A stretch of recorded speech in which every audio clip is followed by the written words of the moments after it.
Hi friends, welcome to tech travel Telugu. Friends, ఈ వీడియోలో Bajaj Pulsar N160 single seat వేరియంట్కి సంబంధించిన ప్రోస్ ఏంటి, కాన్స్ ఏంటి అనే దాని గురించి ఈ వీడియోలో క్లియర్గా డిస్కస్ చేద్దాము. ఈ దసరా ఫెస్టివల్కి ఎవరైతే బజాజ్ పల్సర్ N160 కొనుక్కుందాం అనుకుంటున్నారో వాళ్ళకి ఖచ్చితంగా ఈ వీడియో హెల్ప్ అయ్యింది కాబట్టి స్కిప్ చేయకుండా లాస్ట్ వరకు చూడండి. ఫస్ట్ ప్రోస్ గురించి డిస్కస్ చేద్దాము. నేను రైడ్ చేసినప్పుడు నాకు అనిపించిన కొన్ని ప్లస్ పాయింట్స్ ఏంటి అనే దాని గురించి మాట్లాడుకున్నట్లయితే ఫస్ట్ ప్లస్ పాయింట్ కంఫర్ట్ అనమాట. సింగిల్ లాంగ్ సీట్తో లభిస్తూ ఉంది. సీట్ కంఫర్ట్ అయితే చాలా బాగుంటుంది. ఫ్యామిలీ కోసం కూడా మీరు ఈ వెహికల్ అయితే యూజ్ చేసుకోవచ్చు. Back side plain seat comfort కూడా బాగుంటుంది.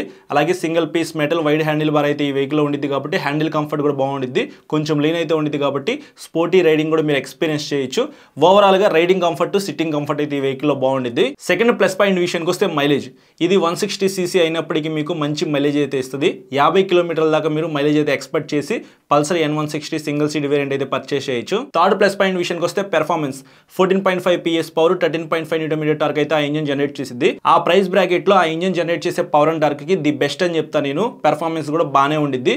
పేరుకే N160 కానీ ఇంతకుముందు మనకి N150 ఉండేది కదా, సేమ్ ఆ ఇంజన్ అయితే ఈ వెహికల్ యూజ్ చేశారు. అందుకే ఆ వెహికల్ కొంచెం మైలేజ్ అయితే ఎక్కువ వస్తుంది. ఫోర్త్ ప్లస్ పాయింట్ విషయానికి వస్తే design.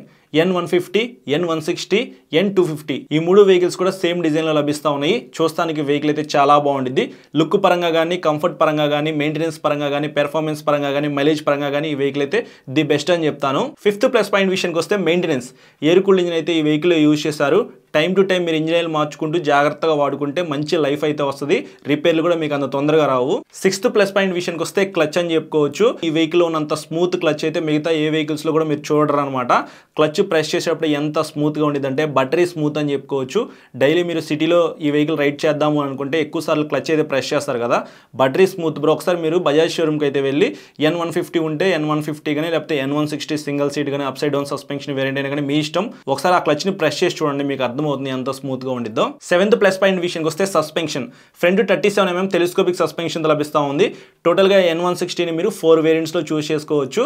Single seat, single channel ABS, single seat dual channel ABS, split seat dual channel ABS, split seat dual channel ABS up side down suspension variant అనమాట. So top end variant అయితే మీకు up side down suspension తో లభిస్తూ ఉంది. కొంచెం money ఎక్కువైనా పర్వాలేదు అనుకుంటే మీరు ఆ వెహికల్ చూస్ చేసుకోవచ్చు. అది కూడా కొంతవరకు ఫ్యామిలీకి అయితే సరిపోతుంది. లేదు నేను చాలా వరకు మనీ సేవ్ చేసుకుంటాను, నాకు చాలా తక్కువ ప్రైస్ లో N160 కావాలి అనుకుంటే single seat single channel ABS variant అయితే మీరు పర్చేస్ చేయొచ్చు. అయినప్పటికీ అందులో కొద్దిగా లవ్ సస్పెన్షన్ 37mm ఇచ్చారు కాబట్టి చాలా బాగా పెర్ఫార్మ్ చేస్తుంది. సస్పెన్షన్ పరంగా ఇబ్బంది అయితే ఏం లేదు. ఎయిత్ ప్లస్ పాయింట్ విషయానికి వస్తే ఫ్యూయల్ ట్యాంక్ కెపాసిటీ 14 లీటర్స్ అయితే ఇచ్చారు. మెటల్ ఫ్యూయల్ ట్యాంక్ అనమాట. పెద్ద ఫ్యూయల్ ట్యాంక్ ఈ వెహికల్ ఉంది కాబట్టి ఎప్పుడైనా మీరు లాంగ్ రైడ్ వెళ్ళేటప్పుడు ఫుల్ ట్యాంక్ చేసుకున్నారనుకోండి చాలా దూరం అయితే ట్రావెల్ చేయొచ్చు. మళ్ళీ రీఫ్యూలింగ్ చేసుకోవాల్సిన అవసరం లేదు. అలాగే నైన్త్ ప్లస్ పాయింట్ వెయిట్ అని చెప్పుకోవచ్చు. 147 kgs ఉండిద్ది. నేను రైడ్ చేసినప్పుడు మాత్రం నాకు చాలా లైట్ వెయిట్ అనిపించింది. మీరు కూడా ఒకసారి షోరూమ్కి వెళ్ళినప్పుడు వెహికల్ మీద కూర్చొని చెక్ చేసుకోండి. ఆ వెయిట్ని నేను మోయగలనా లేదనేది మీరు చెక్ చేసుకుంటేనే మీకు ఒక క్లారిటీ అయితే వస్తుంది. నాకైతే మాత్రం వెయిట్ అనిపించలేదు, మీకు వెయిట్ అనిపించవచ్చు, ఒకసారి చూసుకుంటే మీకు తెలుస్తుంది. 10th ప్లస్ పాయింట్ విషయానికి వస్తే లైట్స్ అని చెప్పుకోవచ్చు. ఫ్రంట్ హెడ్ లైట్ డిజైన్ బాగుంటుంది. అలాగే LED ప్రొజెక్టర్ లైట్ అయితే ఇచ్చారు. నైట్ టైం విజిబిలిటీ కూడా చాలా బాగుంటుంది. కానీ సిగ్నల్ లైట్స్ మాత్రం బల్బే ఇచ్చారు. వాటిని కూడా LED కి అప్డేట్ చేస్తే బాగుండేది. బట్ వీళ్ళు ప్రైస్ కట్ చేయడానికి సిగ్నల్ లైట్స్ అనేది ఇంకా బల్బ్తోనే తీసుకొస్తా ఉన్నారు. Top and up side down suspension variant మీరు పర్చేస్ చేస్తే అందులో సిగ్నల్ లైట్స్ అయితే LED ఉంటాయి. 11th ప్లస్ పాయింట్ విషయానికి వస్తే టైప్ A ఛార్జింగ్ సాకెట్ అయితే ఇచ్చారు. మీ ఫోన్ కి ఛార్జింగ్ పెట్టుకోవచ్చు. ర్యాపిడో చేయడానికి, స్విగ్గీ జొమాటోలో డెలివరీస్ చేస్తారు కదా, వాటి కోసం కూడా మీరు ఈ వెహికల్ అయితే పర్చేస్ చేయొచ్చు. మైలేజ్ కూడా బాగానే వస్తుంది. ఆ టైంలో మీకు ఛార్జింగ్ సాకెట్ అయితే చాలా బాగా ఉపయోగపడుతుంది అనమాట. బజాజ్ కంపెనీ వాళ్ళు దీన్ని కూడా స్కిప్ చేయలేదు. ఫైనల్ గా 12th ప్లస్ పాయింట్ విషయానికి వస్తే ప్రైస్ అని చెప్పుకోవచ్చు. మన ఇండియన్ గవర్నమెంట్ 28% GST నుంచి 18% కి తగ్గించారు కాబట్టి ఓవరాల్ గా 1,45,000 రూపీస్ లో ఈ వెహికల్ అయితే మీరు పర్చేస్ చేయొచ్చు. బేస్ వేరియంట్ అనమాట. ఒకవేళ టాప్ ఎండ్ వేరియంట్ మీరు పర్చేస్ చేయాలనుకుంటే ఒక 10 to 15,000 రూపీస్ మేబీ ఎక్స్ట్రా ఉండొచ్చు. 1,60,000-1,65,000 లోపే ఉండిద్దని అనుకుంటున్నాను. యాజ్ ఆఫ్ నౌ నేను బేస్ వేరియంట్ ప్రైస్ చెప్పాను కదా. ఒకవేళ మీరు టాప్ ఎండ్ వేరియంట్ పర్చేస్ చేయాలి అనుకుంటే మీకు దగ్గరలో ఉన్న బజాజ్ షోరూమ్ కి అయితే వెళ్ళి ఎగ్జాక్ట్ ఆన్ రోడ్ ప్రైస్ ఎంతో తెలుసుకోగలరు టాప్ ఎండ్ వేరియంట్ ది. సో ఇవి ఫ్రెండ్స్ నాకు అనిపించిన ప్లస్ పాయింట్స్ అయితే. ఇప్పుడు కాన్స్ గురించి డిస్కస్ చేద్దాం. ఫస్ట్ కాన్ విషయానికి వస్తే console visibility. Fully digital black and white console ఇచ్చారు. డే టైమ్ కన్సోల్ విజిబిలిటీ పర్వాలేదు, మరీ అంత బాగాలేదని చెప్పను, అలా అని చెప్పేసి బాగా కనిపిస్తుంది అని కూడా నేను చెప్పను.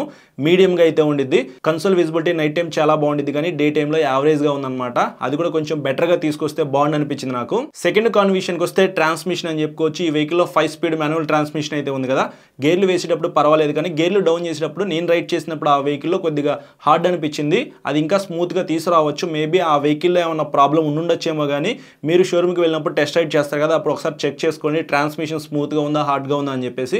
అది కూడా యావరేజ్ అని చెప్తాను నేనైతే. థర్డ్ కాన్ విషయానికి వస్తే సిగ్నల్ లైట్స్ అనేది బల్బ్ ఇచ్చారు. ఇందాక మీకు చెప్పాను కదా, టాప్ ఎండ్ వేరియంట్లో ఎల్ఈడితో లభిస్తూ ఉన్నాయి, బేస్ వేరియంట్లో కూడా ఎల్ఈడితో తీసుకొస్తే బాగుండేది. ఫోర్త్ కాన్ విషయానికి వస్తే కిక్ రాడ్.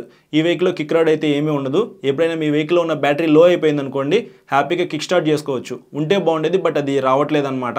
ఫైనల్ గా ఫిఫ్త్ కాన్ విషయానికి వస్తే క్యూబిక్ కెపాసిటీ. జనరల్ గా Bajaj Pulsar N160 single seat variant first లో లాంచ్ చేశారు కదా, పేరుకే N160 కానీ N150లో పవర్ అండ్ టార్క్ ఏదైతే ఉందో సేమ్ అదే పవర్ అండ్ టార్క్ తో మనకి లభిస్తూ ఉంది. మాక్సిమం మనకి N150 N160 మిక్సింగ్ లాగా అయితే ఉండిద్ది అనమాట. ఇప్పుడు చాలా వేరియంట్స్ అయితే వచ్చినాయి అనుకోండి, నేను వీడియో చేసే టయానికి మాత్రం మొత్తం మిక్సింగ్ వెహికల్ లాగా అయితే అనిపించింది. N150 డిస్కంటిన్యూ చేసి N160 ఎందుకు తీసుకొచ్చారో వాళ్ళకే తెలియాలి. N150 ఉంచి N160 upside down suspension variant తీసుకొస్తే బాగుండేది. ఫస్ట్లో అలాగే ఉంది, దాని తర్వాత N150ని డిస్కంటిన్యూ చేసి N160 పేరుతో మళ్ళీ కొత్తగా లాంచ్ చేశారు. ప్రైస్ కూడా మనకి N150 ప్రైస్లోనే తీసుకొచ్చారనమాట. బజాజ్ వాళ్ళు ఎందుకు ఇలా చేస్తున్నారు నాకైతే అర్థం కావట్లేదు. రీసెంట్గా బజాజ్ షోరూమ్కి వెళ్ళినప్పుడు అక్కడ N125 వెహికల్ చూశాను, దాని మీద వీడియో తీసుకుంటే ఆ వెహికల్ మీద వీడియో తీసుకోవద్దు, ఫ్యాక్టరీలో వెహికల్స్ అయితే తయారవట్లేదు అన్నారు. మేబీ అది ప్రొడక్షన్ ఆపేసారా లేకపోతే మళ్ళీ కొత్తగా లాంచ్ చేస్తారనేది ఎటువంటి అఫీషియల్ ఇన్ఫర్మేషన్ అయితే లేదనమాట. ఇట్లా బజాజ్ వాళ్ళు వెహికల్స్ తయారు చేస్తా ఉన్నారు, డిస్కంటిన్యూ చేస్తా ఉన్నారు. సో బజాజ్ వాళ్ళు ఈ వీడియో చూస్తుంటే మాత్రం ఏదైనా వెహికల్ తీసుకొస్తే మాత్రం డిస్కంటిన్యూ చేయకుండా మిగతా వాళ్ళతో మంచి కాంపిటీషన్ ఇవ్వడానికి మంచి ఫీచర్స్ తో వెహికల్స్ అయితే లాంచ్ చేయాలని కోరుకుంటున్నాను. సో ఇది ఫ్రెండ్స్ నాకు అనిపించిన కాన్స్ అయితే. ఈ కాన్స్ నాకు అంత ఎఫెక్ట్ కాదు అనుకుంటే మీరు హ్యాపీగా N160 అయితే పర్చేస్ చేయొచ్చు. ఇందాక మీకు ఆల్రెడీ చెప్పాను కదా చాలా వేరియంట్స్ ఉన్నాయని చెప్పేసి. మీ దగ్గర ఉన్న బడ్జెట్ ప్రకారంగా మీకు కావాల్సిన ప్రియారిటీ ప్రకారంగా ఒక వెహికల్ అయితే చూస్ చేసుకోండి. నేనైతే మీకు టాప్ ఎండ్ వేరియంట్ సజెస్ట్ చేస్తాను. డ్యూయల్ ఛానల్ ABS అయితే ఉండిద్ది, అప్సైడ్ డౌన్ సస్పెన్షన్ అయితే ఉండిద్ది. కొంచెం ఎక్కువ స్పీడ్ వెళ్ళారనుకోండి మీకు మంచి పెర్ఫార్మెన్స్ అయితే ఉండిద్ది. అలాగే అప్సైడ్ డౌన్ సస్పెన్షన్ వేరియంట్లో పవర్ అండ్ టార్క్ అయితే డిఫరెంట్ ఉండిద్ది అనమాట. సింగిల్ సీట్ వేరియంట్తో కంపేర్ చేసుకుంటే single seat variant nothing but N150 అనమాట. వాళ్ళు అలా పేరు మార్చి అమ్ముతున్నారు అంతే, అది మీరు గమనించాలి. ఇంకా N160 ఎవరు పర్చేస్ చేయొచ్చు అనే దాని గురించి మాట్లాడుకున్నట్లయితే నాకు తక్కువ మెయింటెనెన్స్ ఉండాలి, మైలేజ్ ఎక్కువ రావాలి, పవర్ అండ్ టార్క్ తక్కువ ఉన్నా పర్వాలేదు, స్విగ్గీ జొమాటోలో నేను డెలివరీ చేసుకుంటాను, అప్పుడప్పుడు లాంగ్ రైడ్స్ వెళ్తాను, మా ఇంట్లో వాళ్ళని ఎక్కించుకొని నేను లోకల్లో తిరగాలి అంటే ఫ్యామిలీకి ఉపయోగపడాలి అని ఎవరైతే అనుకుంటారో వాళ్ళైతే ఈ వెహికల్ కొనుక్కోవచ్చు. 100% ఆల్రౌండర్గా ఒక ఫ్యామిలీ పర్సన్కి ఏవైతే ఫీచర్స్ కావాలని అతను అనుకుంటాడో అవన్నీ N160 సింగిల్ సీట్ వేరియంట్లో ఉన్నాయి. ఇంకా బెటర్ బ్రేకింగ్ కావాలి అనుకుంటే back side disc brake ABS ఉన్న వేరియంట్ పర్చేస్ చేయమని చెప్తాను. ఒక 5,000 to 10,000 రూపీస్ యాడ్ చేసుకుంటే మీకు ఆ వెహికల్ అయితే వచ్చేస్తుంది. సో ఇది ఫ్రెండ్స్ ఓవరాల్గా ప్రోస్ అండ్ కాన్స్ గురించి అయితే. ఈ వీడియో నచ్చితే లైక్ చేసి మీ ఫ్రెండ్స్ అందరికీ షేర్ చేయండి. చాలా మంది ఛానల్ సబ్స్క్రైబ్ చేయకుండా చూస్తున్నారు, సబ్స్క్రైబ్ చేసుకుని పక్కన బెల్ ఐకాన్ అయితే క్లిక్ చేసి పెట్టుకోండి. నేను వీడియో పెట్టిన వెంటనే మీకు నోటిఫికేషన్ వస్తుంది. Thank you.